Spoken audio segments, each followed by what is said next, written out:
Siempre es una gran responsabilidad, pero también es un gran honor que no merecemos, pero que disfrutamos al predicar la palabra de Dios.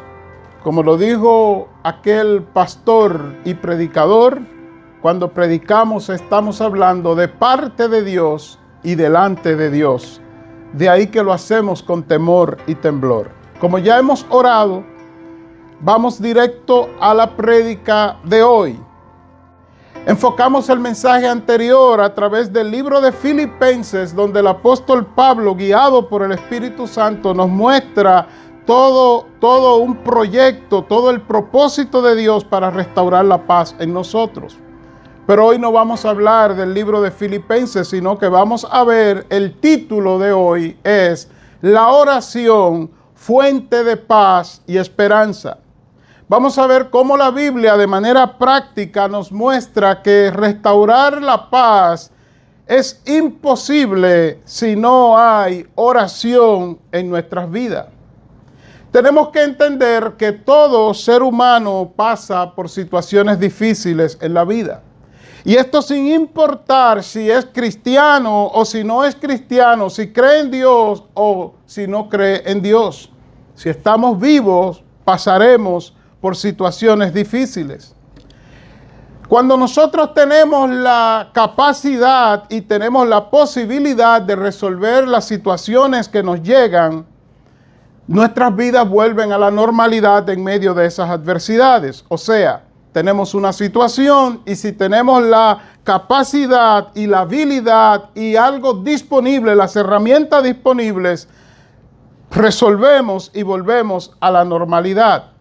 Pero entonces la pregunta es, ¿qué pasa cuando la solución a los problemas que nos llegan no están en nuestras manos? ¿Qué pasa cuando nosotros intentamos de toda forma resolver una situación, resolver algo que nos está aconteciendo y por más intentos que hacemos, no encontramos la solución? Si somos cristianos, tenemos que ir a la Biblia y buscar las instrucciones bíblicas que son claras y sencillas, pero directas sobre cómo nosotros debemos hacer.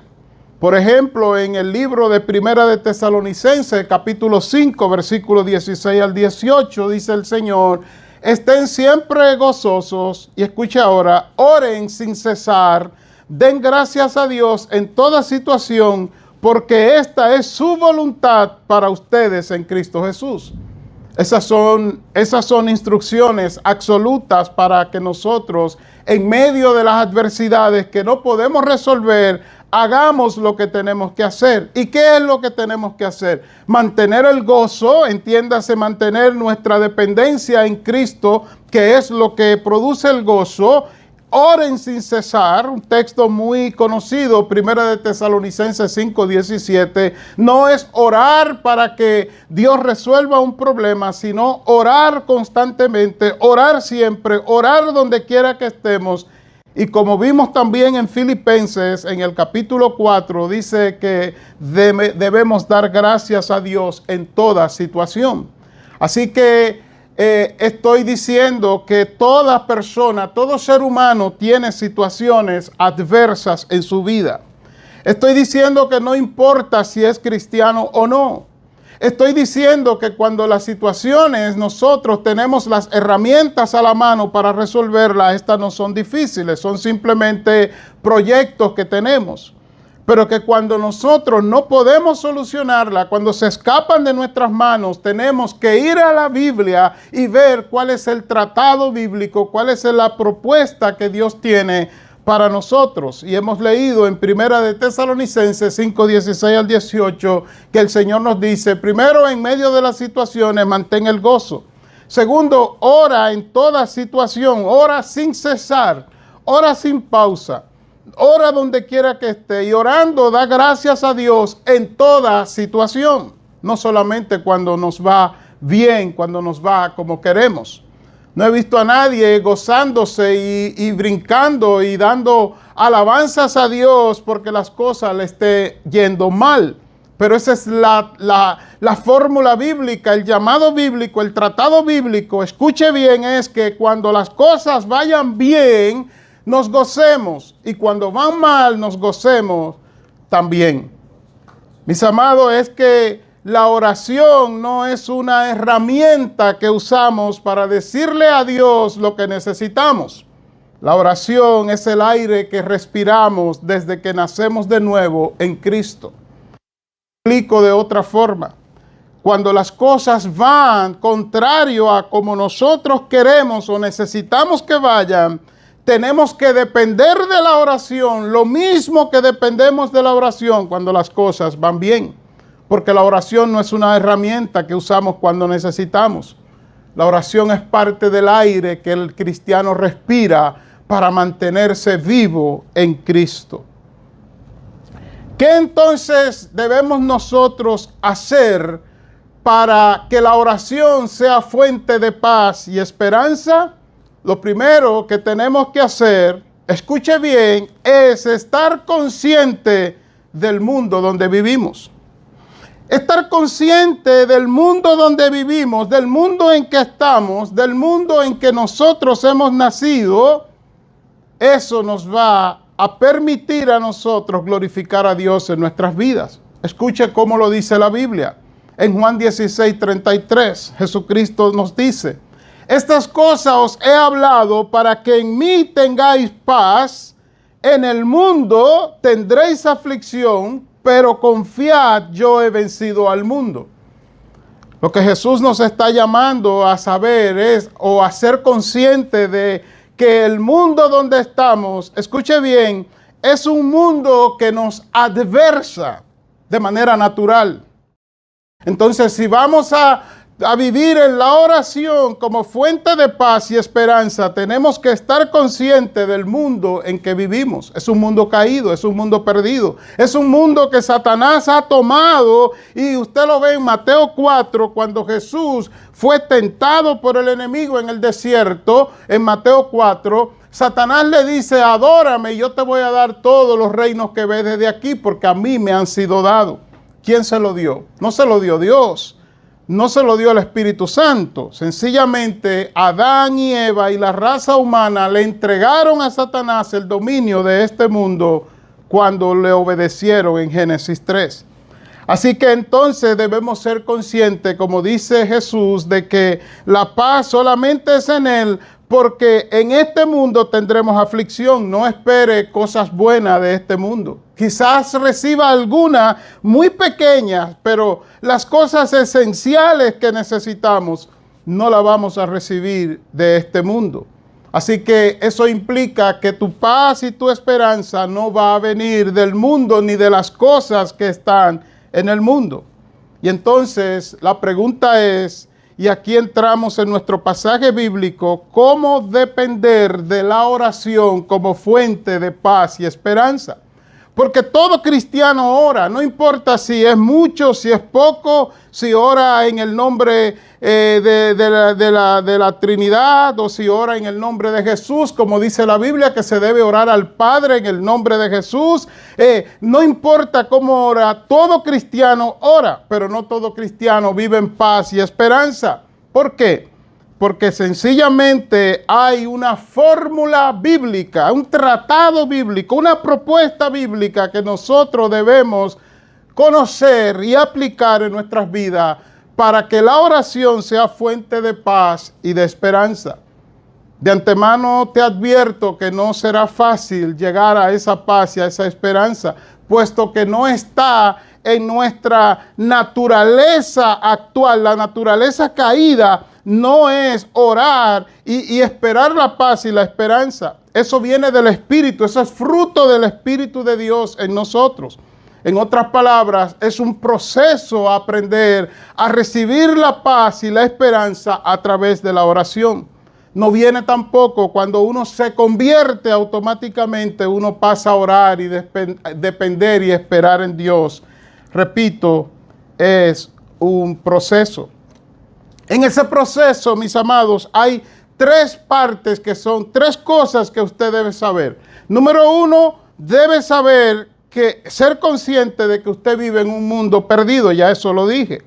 Número dos, debe saber y entender que cuando aceptas a Cristo, todo lo bueno que tú vas a vivir viene del Señor, no de tus posibilidades.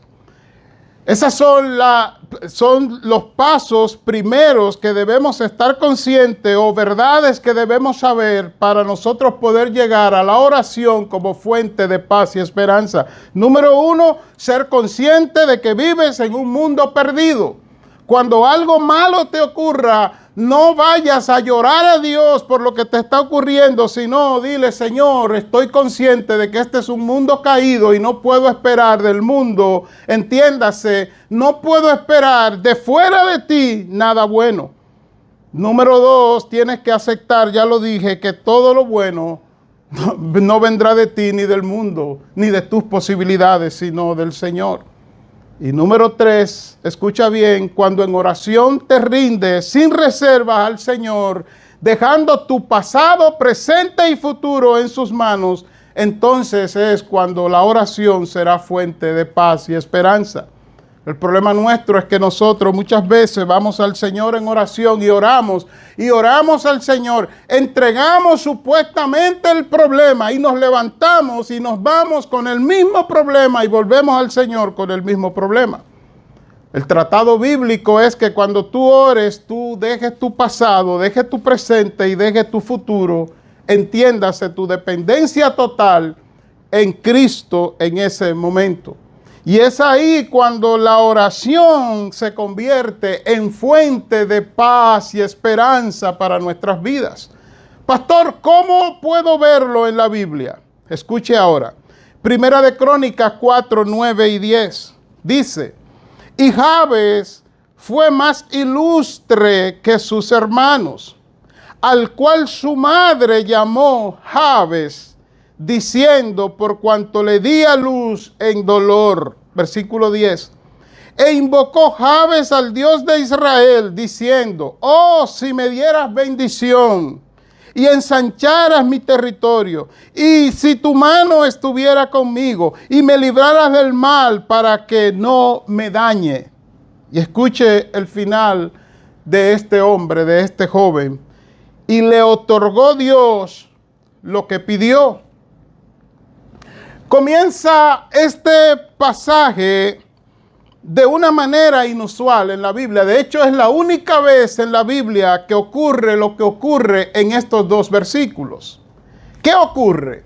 Que si usted lee el capítulo entero y el anterior, usted se va a dar cuenta que Primera de Crónicas 4 es parte de la narración de una genealogía. O sea, el árbol genealógico se estaba desarrollando en ese capítulo. ¿Por qué era así? Bueno, porque en el pueblo de Israel no había registro como habían ahora de acta de nacimiento de las personas, y tenían que tener estos registros en el templo, donde ahí se sabía de dónde venía cada persona. La genealogía era parte de la vida de las personas. ¿Cómo así? Porque para saber de dónde venía, quién era y hacia dónde iba, qué tipo de herencia le tocaba, qué tipo de herencia tenía disponible o no tenía, la persona tenía que demostrar cuál era su árbol genealógico, un acta de nacimiento, pero no había un documento que se le entregara en las manos a las personas, sino que en el templo se guardaba un registro de que fulano de tal era hijo de fulano de tal, la madre fulana de tal y así. Y entonces se sabía de qué tribu era esa persona y por ende qué tipo de herencia llevaba. Le doy un ejemplo. Los que son de la tribu de Leví, por ejemplo, no tenían heredad, pero eran sostenidos a través del diezmo, a través de las ofrendas. Los que pertenecían a ciertas tribus tenían trabajos específicos, labores específicas. Y aquí en Primera de Crónicas se está narrando la genealogía de algunos de los miembros de las tribus de Israel. ¿Y qué sucede? Que entra un muchacho y de manera introspectiva, de manera accidental, interrumpe la genealogía para decirse de él que era ilustre más que sus hermanos. O sea, que era ilustre más que sus compueblanos. La palabra ilustre en el idioma original del Antiguo Testamento significa ser pesado, ser mostrado, queriendo decir que Jabes fue pesado por alguien y resulta que pesó más. Usted me dirá, pero ¿qué le pasaba a Jabes? Él comía mucho y había aumentado de peso y él era pesado. No estamos hablando de ese tipo de peso. Escuche bien, está diciendo la Biblia que el carácter de Jabes delante de Dios pesó más que el carácter de sus compueblanos, de sus familiares y de los de la nación y de la tribu a la que él pertenecía. Dice que Jabes fue ilustre más que sus hermanos. Eso no puede usted pasarlo por alto. Ahora, la pregunta, él fue ilustre, o sea, más pesado, fue mostrado públicamente como una persona especial. Y la pregunta es, ¿qué tenía Jabes que fue más ilustre, o sea, más destacado por Dios que sus otros hermanos? Bueno, quizás Jabes fue un príncipe que su nombre significa alta estima, precioso, ilustre, destacado, afortunado. Pero cuando leemos la Biblia, en esta genealogía que Jabes interrumpe, no es lo que dice. Escuche lo que dice. Dice que él fue más ilustre, pero que su madre lo llamó Jabes, diciendo, por cuanto lo di a luz en dolor. Y ahí tenemos una idea. La palabra Jabes, en principio, significa, mis queridos hermanos, que era una persona, o sea, la palabra Jabes, el término Jabes lo hemos relacionado con dolor, como que una persona que tiene dolor, pero en principio lo que significa es árido, una persona árida. Y árido, usted sabe que cuando hablamos de una tierra árida, hablamos de una tierra seca, una tierra sin fruto. Entonces, contextualizando lo que dice el versículo 9 en la parte B, o sea, la segunda parte, es que la madre de Jabes, mientras estuvo embarazada, tenía mucho dolor. Jabes le causó dolor y ella dijo, este es un hijo árido, es un hijo seco, es un hijo doloroso, me ha causado dolor. Imagínese usted entonces cómo la gente llamaba a Jabes, el árido, el sin fruto, el doloroso. Imagínense cómo en la casa de Jabes, si menciona que él era más ilustre, o sea, que fue pesado por Dios, mostrado por Dios más que sus hermanos, es obvio entonces que él tenía más familia. Imagínense la vida en que este muchacho vivió, señalado por su madre como el doloroso, el que me causó dolor, señalado por sus hermanos como el árido, el seco, el que no produce nada. Permítame hacer una aplicación inicial. ¿Cuántos de nosotros fuimos marcados desde el momento mismo en que nacimos? Mucho más de lo que nos imaginamos. Por situaciones que usted recuerda y otros por situaciones que no recordamos, pero que están muy vívidas en nuestras memorias, en lo que se llama el inconsciente. Están grabadas esas memorias de cosas que vivimos cuando nacimos, cosas que nos traumaron. Quizás un intento de aborto, quizás una madre que tuvo un accidente cuando estaba embarazada, quizás una madre que fue golpeada, quizás un niño no deseado, o sencillamente quizás un niño deseado y amado, pero que sus padres murieron a destiempo, que a propósito, nunca he entendido el concepto de morir a destiempo, nunca lo he entendido, pero es una forma de hablar, de que murió a destiempo. Bueno, nadie se muere a destiempo, si murió es porque era el tiempo de morir. Pero imagínese usted cuántos de nosotros tenemos historias parecidas a la de Jabes, el doloroso, el seco, el árido. Y mire lo que hizo Jabes. Y de ahí, hermano, la oración es la fuente de paz y esperanza. ¿Qué posibilidades tenía Jabes ante esta situación? El doloroso, el árido.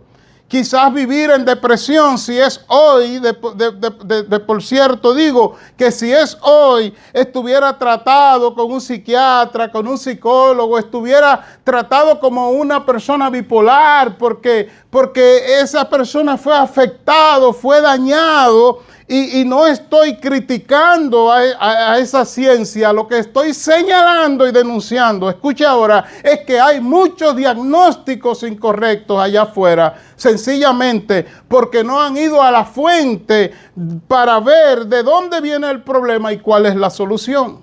En este caso, ¿qué hizo Jabes? Versículo 10. E invocó Jabes al Dios de Israel.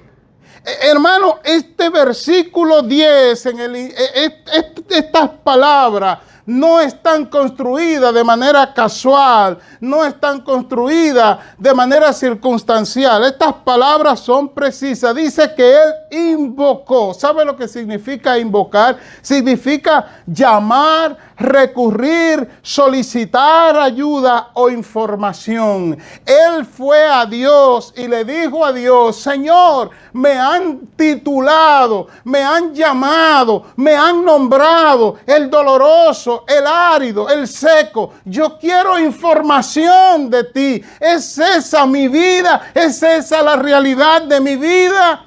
Y obvio que Dios lo pesó y le dijo: no, tú eres ilustre, tú eres más pesado que tus hermanos, tú eres mostrado por mí, mientras que las circunstancias te han puesto de cara a la adversidad. Mi voluntad te pone en gracia ante mí. Aleluya.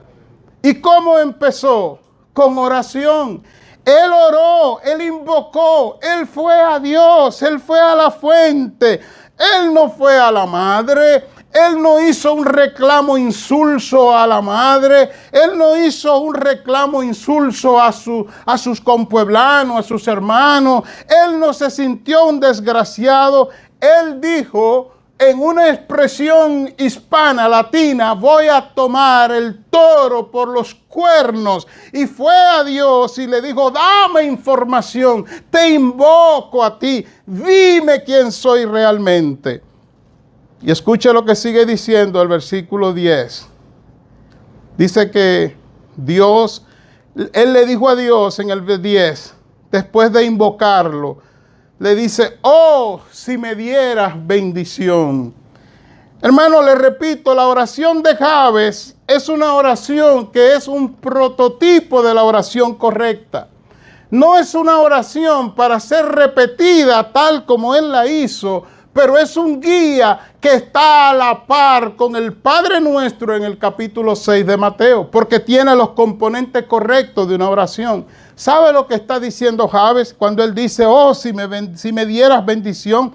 Él le está diciendo a Dios: oh Dios, todo el mundo habla mal de mí. Mira el nombre que me ha puesto: doloroso, árido, seco, sin fruto. Oh Señor, si tú en cambio hablara bien de mí, eso diera satisfacción a mi vida. La palabra bendición es hablar bien de alguien con la intención de cumplir lo que se está diciendo.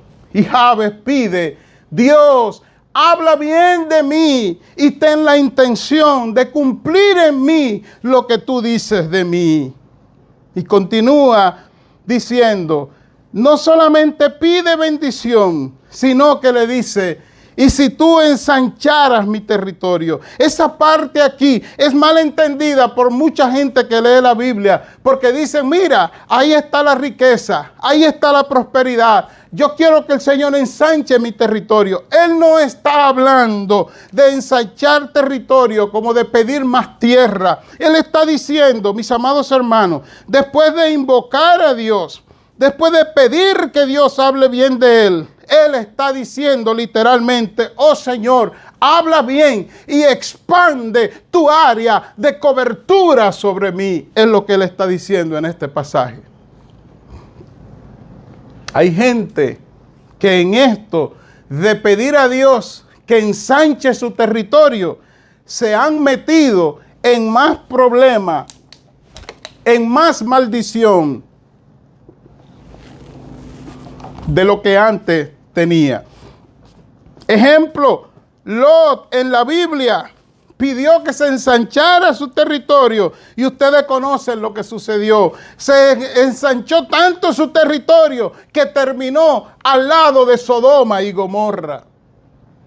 No es pedirle a Dios que expanda territorialmente, físicamente, kilométricamente tus bienes. Es pedirle a Dios que expanda su cobertura sobre ti. Y es lo que hizo Jabes. Y continúa él diciendo, escuche ahora, oh Señor, y si tu mano estuviera conmigo. En otras palabras, Señor, te invoco. Padre, dame información. Señor, habla bien de mí. Padre, y al hablar bien de mí, expande tu cobertura sobre mí. Señor, y al expandir tu cobertura sobre mí, no quite tu mano, no quite tu cobertura, no quite tu abrigo, no quite, Señor, esa gracia tuya que me guarda. Él está diciendo en el versículo 10. Y después pasa a decir, escuche ahora, sorprendentemente, la fuente de su problema. ¿Cuál era el problema de Jabes? El problema de Jabes es que fue un niño maltratado. Fue un niño golpeado, fue un niño emocionalmente lastimado y señalado. Pero él no dejó que de grande esto le afectara, sino que en el orden de su oración, él primero quiere establecer un vínculo con Dios, una comunión con Dios, una dependencia de Dios. Y ahora él cierra su oración pidiéndole, y me libres del mal para que no me dañe. En otras palabras, este mal que me han hecho, esta persecución emocional que he tenido, Señor, líbrame de eso para que mi corazón no se dañe. Y le quiero mostrar algo que muchos leen este pasaje y no lo advierten. Y es que hay una figura que usa la Biblia Reina Valera, es la única Biblia que usa esta figura al 100%. Las demás traducciones de la Biblia imitan la figura de la Reina Valera, pero en la Reina Valera, si hay un tesoro en la Biblia Reina Valera, que no es mi Biblia favorita, pero si hay un tesoro, es esta figura. ¿Cuál? La figura de las íes. Si usted lee otra vez el versículo 10, se va a dar cuenta que él dice, invocó Jabes al Dios de Israel, diciendo, oh, si me dieras bendición y ensancharas mi territorio y tu mano estuviera conmigo y me libraras del mal para que no me dañe. Y dice, y le otorgó Dios lo que pidió. ¿Cuál es la figura que nos muestra la Reina Valera? Que Jabes usó la oración como fuente de paz y esperanza, porque fue en oración y en una sola oración, sin pausa, fue a Dios y le pidió todo esto de manera simultánea, sin pausa, no un día una cosa, no otro día otra cosa. Y muestra el texto que tan pronto Jabes oró, Dios le respondió su oración. Esa es la figura de la Reina Valera. Amados, ¿cuál es la aplicación a nosotros de este pasaje? Porque alguien teórico podría decir, pero pastor, eso es con Jabes, eso no se repite, eso es el Antiguo Testamento. Fíjese que como estos son principios, como son principios establecidos aquí, los principios no perecen, no cambian, ni se desvalúan, sino que son eternos. Y esta oración de Jabes es un principio. ¿Cómo lo sabemos? Porque él comienza pidiendo información a Dios, o sea, identidad y dependencia en Dios. Señor, ellos dicen de mí, pero yo quiero saber, ¿qué dices tú de mí? O sea, y mi identidad y mi dependencia está en ti. Usted y yo podemos imitar esa oración. Bendito el nombre del Señor. Él continuó pidiéndole a Dios que lo bendijera, que hablara bien de él y que al hablar bien de él expandiera la cobertura de Dios en él. y que a la vez su mano estuviera, o sea, como dice el Salmo 91, que el que habita al abrigo del Altísimo morará bajo la sombra del Omnipotente. Eso es lo que él está orando y usted y yo podemos orar esta oración. Y él le dice al Señor, Señor, y por último, aunque en verdad, Señor, esto es lo primero, lo que más me molesta, pero lo dejé de último, porque todo está en control en ti. Líbrame del mal para que emocionalmente yo no me dañe lo que le está pidiendo. Y dice que Dios le concedió lo que él pidió. Conclusión entonces. Mi amado, empieza ahora mismo depositándote en Dios. Escucha bien. Quizás me oíste y tú dices, no, el pastor se equivocó. No es depositarme en Dios, sino depositar el problema en Dios. No, por Dios. Es que primero vayas tú y te deposite en Dios. Tú mismo en Dios. Señor, aquí estoy. Quiero información, quiero identidad. Que tú te mueras en el Señor para resucitar en Él. Que tú te rindas al Señor completamente. Tus emociones, tu presente, tu pasado, tu futuro. No solamente el problema. Porque nosotros muchas veces llegamos al Señor y soltamos el problema o pretendemos soltar el problema. Y el Señor nos dice, ¿y tú cuándo te vas a soltar en mí? ¿Cuándo te vas a depositar en mí? Porque me trae los problemas y te va y luego te veo cuando tienes otro problema. Así que la conclusión es que comencemos hoy mismo depositándonos en el Señor. Pídele al Señor que te bendiga. Pero no como tú crees en la palabra bendición, que nosotros creemos bendición con dar. Y bendición en la Biblia no es solamente dar, bendición es hablar bien de, con el propósito de cumplir lo que se está diciendo. Pídele al Señor que amplíe su área de cobertura sobre ti. No es que te dé carros nuevos, que te dé casas nuevas, que te dé más dinero. Es que la gracia de Dios se deposita en ti, en todo lo que tú hagas, independientemente de si tienes más o tienes menos. Pídele al Señor que su gracia y su misericordia se manifiesten en tu vida. Y si has vivido con muchos males, pídele también al Señor que te libre del mal, que tú quieres vivir diferente, que tú no has podido vencer. Y si así lo hace, consciente de que la oración es la fuente de paz y de esperanza, ya verás cómo, además de un cambio en tu vida, la gracia de Dios operará de diferente manera en tu vida, igual como lo hizo con Jabes. Señor, te doy gracias.